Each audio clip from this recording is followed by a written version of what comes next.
পুরোনো দিনের রিচুয়ালসগুলো কখনোই হারিয়ে যায় না, ঠিক থেকেই যায়। তো আসার মাত্রই টিফিন পেয়ে গেছিলাম। আর এই যে কোথাকার কে একটা বিড়াল মুখী উঁকি মারছে, মনে হচ্ছে রান্নাঘরে মাছ রাখা আছে, জানলা দিয়ে বিড়াল উঁকি মারছে।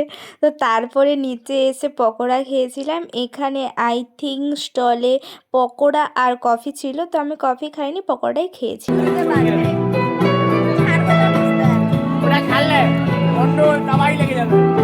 দেখো, আমি ভিডিও অন করলেই ওনারা খালি উকি মারবে আর ছাড়লেই আমার দোষ হয়ে যাবে।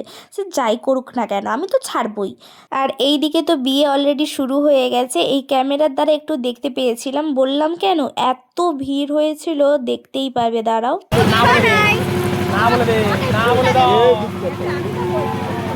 সেই পরিমাণে ভিড় হয়েছিল, যেখানে দাঁড়ানোর মতো জায়গা ছিল না। আসলে প্যাসেজটা একটু ছোট ছিল, তাই আর কি।